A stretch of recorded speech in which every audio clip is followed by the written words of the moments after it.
Hello. I am pretty heartbroken right now and confused and okay. I'm okay. Um, yeah, shit really hit the fan with us recently and sort of came out of nowhere, sort of didn't. I had been feeling pretty distant from Steven for a while now. Like he didn't really want to be here with us.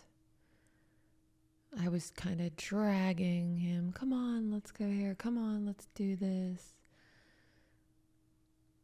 And my gut was saying that something was off for sure. My gut was saying something's not right, even though when I would ask, no, everything's fine. But just very cold and short. And so I just thought, okay, just focus on me and the kids and my work, and it will all reveal itself when it's meant to. And it sure did. It sure did. You know, Stephen and I are both recovering alcoholics. We both work together. We're parents together. We're in a marriage together. And that's a lot of stuff together. We both let our programs slide, which for those of you who don't know, we work a 12-step program, and it just kind of keeps you grounded and, make sure you continually check on, am I in fear? Am I resentful? Am I grateful? Kind of keeps your side of the street clean when you're practicing the program. And both of us were not doing that for a while now. We weren't drinking or using, but we were dry, as they say. And I thought I was doing just fine, though I could sense something wasn't right with our relationship for a while. But I just thought, oh, he'll come around. And then there were things that happened that I'm not comfortable talking about the details, but things that happened that crossed certain boundaries that I had. And I was just not okay with it. And when I expressed that, it really set things off, and we decided to take some space from each other. I really just felt that my kids and my safety was the most important thing. And I felt that he was a bit unstable and needed time to get help and sort his mental health issues out, because sometimes it's not best to do that sort of thing in front of children or anything. And I just asked that he get help because, and that's all you can do. You cannot make someone want to get better. You cannot make someone want to get sober or stop any sort of addiction that they're into. We are powerless. They have to hit bottom and they have to decide to get help. I want to say that this weekend he hit bottom, I want to say. I mean, he made a video about it, which is honestly the only reason I'm making this podcast. He said, why don't you talk about what's going on? And it's like, really? And he's like, yeah, just tell the truth. Talk about what's going on. So just so you know, I wouldn't do this without his consent because it's personal. But I just didn't know how much pain he was in. I didn't know that he was in addictions, and I knew that he didn't want to be around us as much, that he would just be spending lots and lots of time at the office and not coming home until late. And I just sort of thought I have to just focus on the kids and myself, and that's all I can do. That's all I have control over. I don't have control over him. I don't. And I sort of just surrendered after years of trying to control and trying to say, it's going to be okay. Like I can't fix anyone. We can't. So we have to keep the focus on ourselves. And that's what I'm trying to do now. So I know that he doesn't mean the things that he says to me like it's I drove him to want to commit suicide and all of that. I know that he says things he doesn't mean.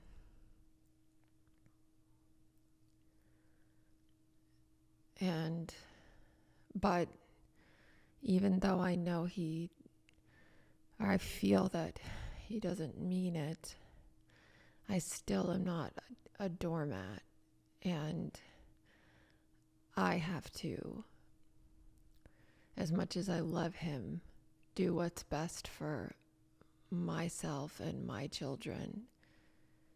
And right now I feel like us taking time apart and just getting some space from each other while he goes and works his program and gets help, and I do the same, and it does take two. And I think that I tolerated a lot of stuff I wouldn't normally, because I was so codependent and felt like I couldn't do anything on my own. Like I just needed him for everything. And so we were just like two dry drunks, codependent. And I started believing some of the things he was saying. And I could just feel myself becoming more and more broken. And so I think that it had to get this bad, I guess, for change. Sometimes it just has to get this bad for change to occur. So he is off working his program and working on himself, and I'm doing the same over here, and going to meetings and working my steps again and keeping the focus on myself and just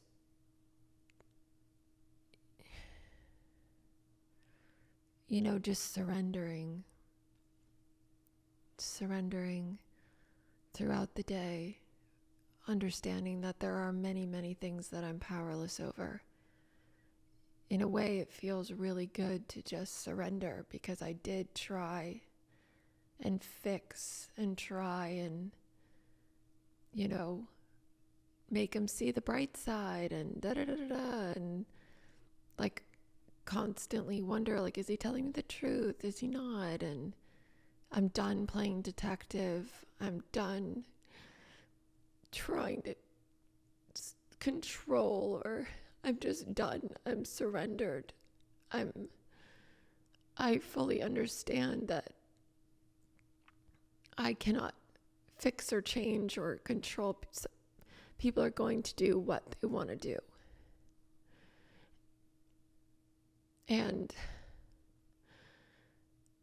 And so I just have to practice surrendering throughout the day and keeping the focus on the things that I can control, which is my mental health, making sure I'm there and present for my kids and myself, and practicing acceptance for exactly where we are right now in this moment.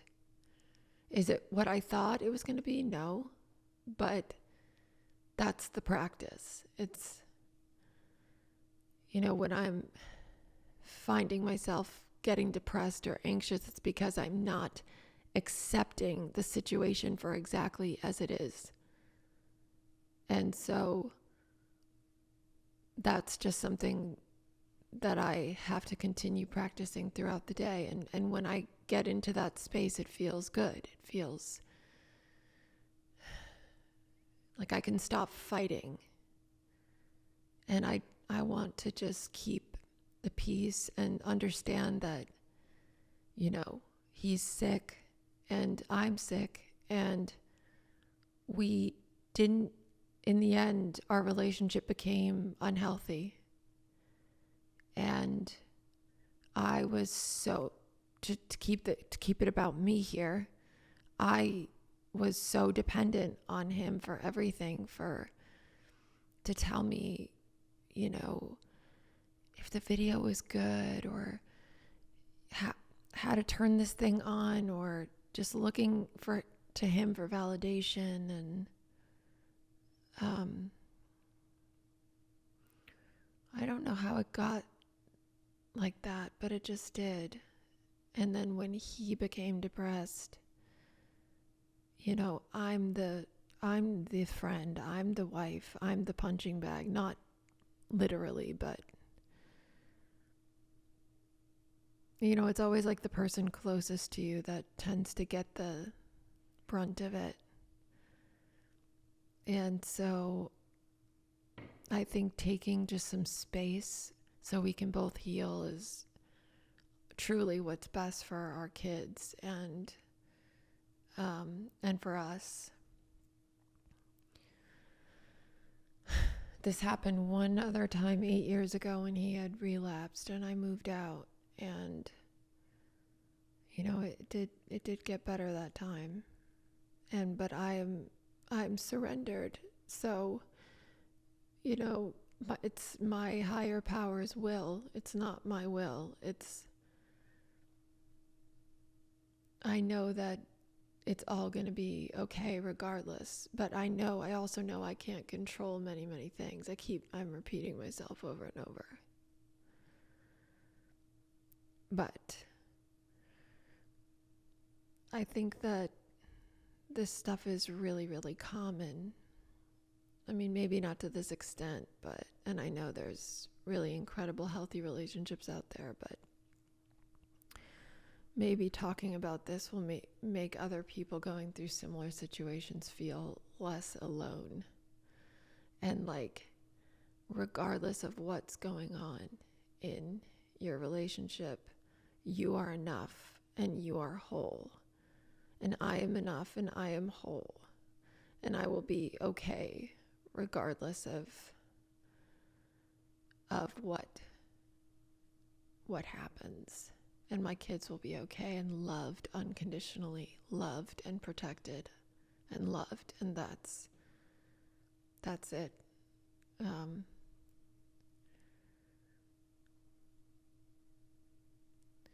Yeah, lots of breakdowns, lots of crying. I hate that, I had to call the cops and they were at our Airbnb for 3 hours. And okay, in the program, we have something called a God shot. And now this, again, I don't know why I feel the need to justify, but it's not a religious program. God is a higher power of your own understanding. So it could be just the rooms of AA or the sun or Mother Nature or anything.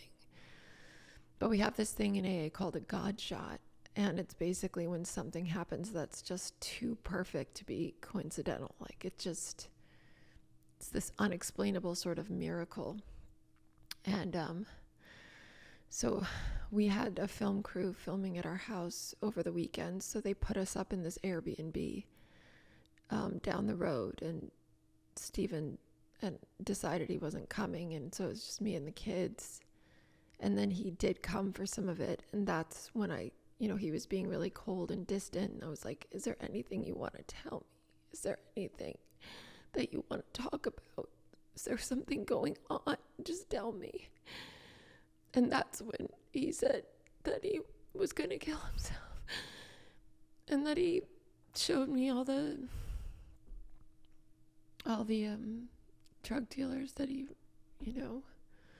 reached out to get the lethal dose and all that. And then he started attacking and saying things that were just, I'm not even gonna go into, but just not being himself at all, just not being himself. And then he left. And of course I called my sponsor right away. I said, what do I do? What do I do? He said he's gonna kill himself. She said, you have to call the cops. And I told her where I was, and she happened to be staying 3 doors down. She was 3 doors away. The only woman who I had been open and honest with about what was going on and about the state of our marriage and relationship. She was 3 doors down, and she said, I'll just come right over right now. And she came, and she looked after the kids with me and played with the kids while I talked to the cops. And she was just there holding my hand the whole way.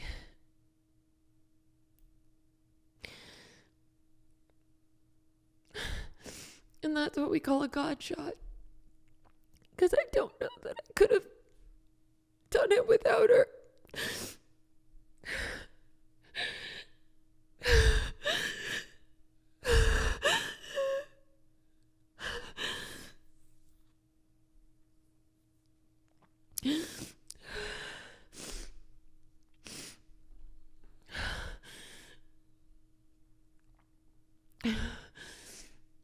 And then, after hours of answering questions, they found him at the office and confronted him, and he said he wasn't going to do it anymore. And it's just been sort of, I just feel like a knot in my stomach at all times. And I'm not quite sure what tomorrow's going to bring or what later today is going to bring. I just have to stay very focused on taking care of myself so I can take care of my children and our children, and hope and pray that he gets the help he needs as well. And they say in Al-Anon, look at me just talking about all the fucking 12 steps, that you ask a person to get help once and that's it. That you can't just keep saying it over and over. They heard you the first time and they're going to do it when they're ready. And I have to keep remembering that. And I, asked him to get help. And he said yes, and then he said no, and then he said yes, and then he said no, and then now it seems that he is on that path. But again, I really need to keep the focus on myself and my kids, and that's what I'm doing. So I went to a meeting yesterday, a women's meeting, and I shared, and I'm calling my sponsor every day and doing work, trying to get some clarity. And kind of just like taking my power back and remembering that I'm enough and that I'm capable and that I'm strong and that I'm going to be okay regardless of what happens. I'm going to be okay, and so are my kids. And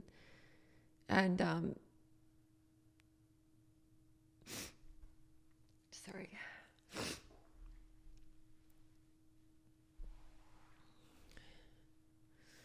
So I'm just staying in today and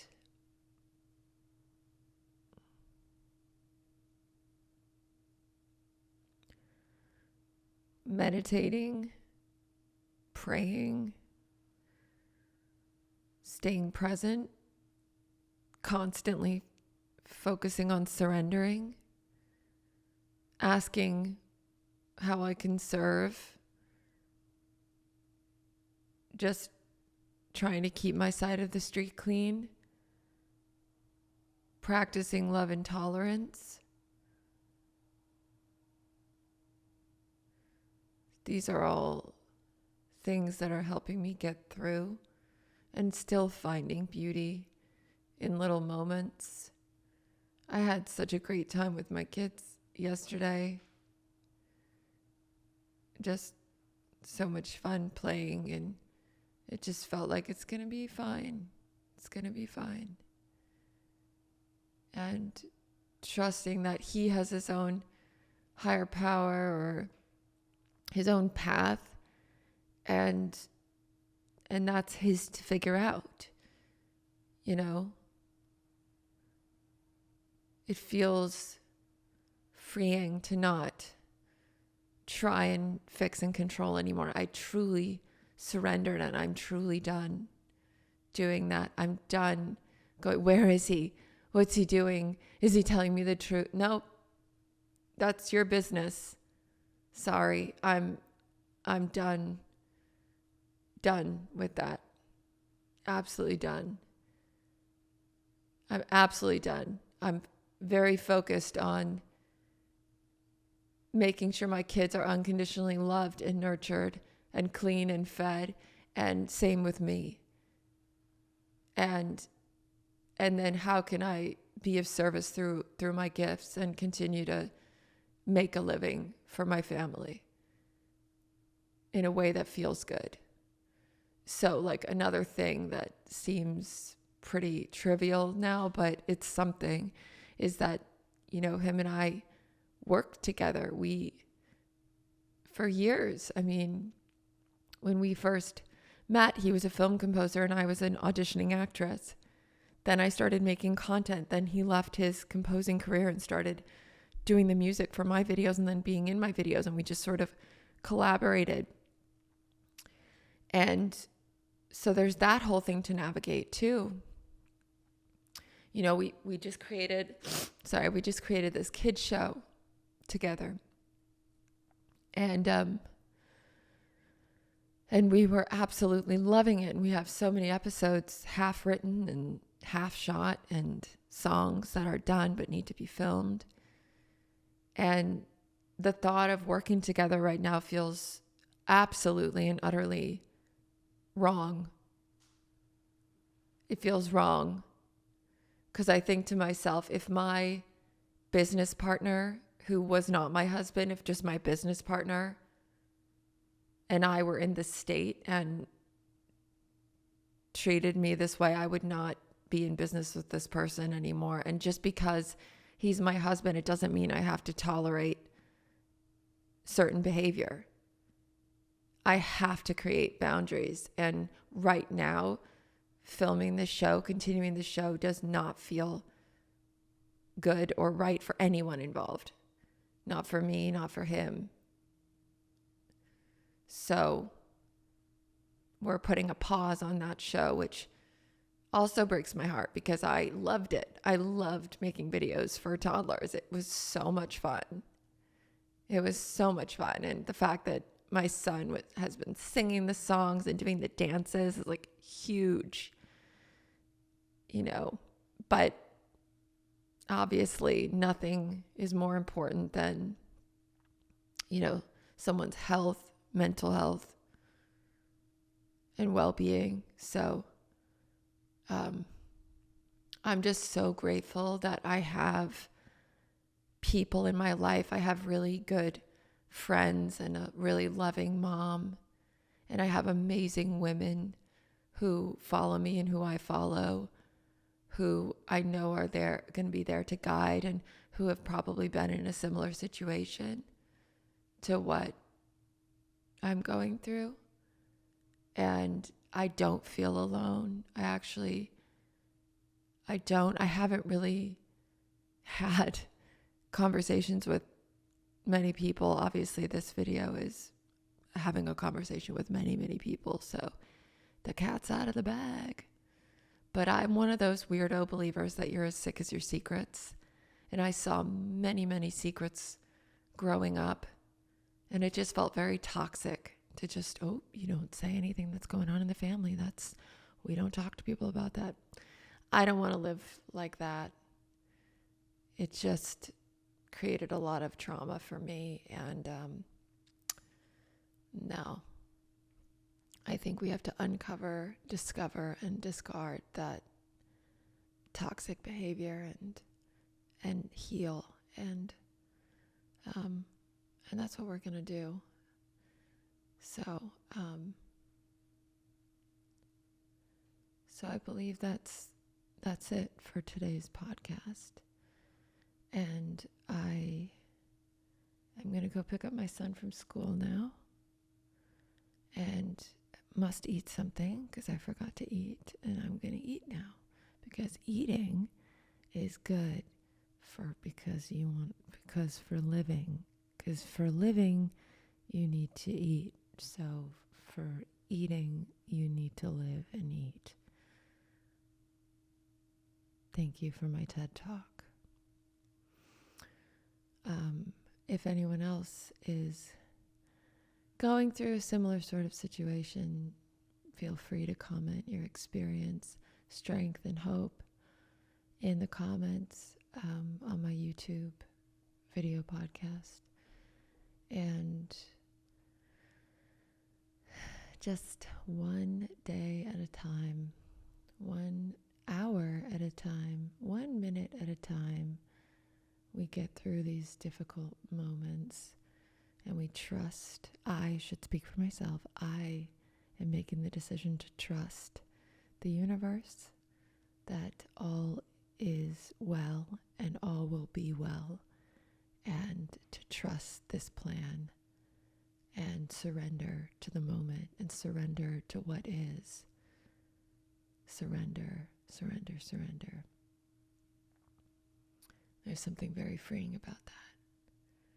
So, I love you, and I hope the next episode will be funny, because I keep saying it's going to be so funny, and then it's the least funny thing I've ever done. So, there's that. Okay. So much love to you, and we made it another day, so that's wonderful. Okay, speak soon.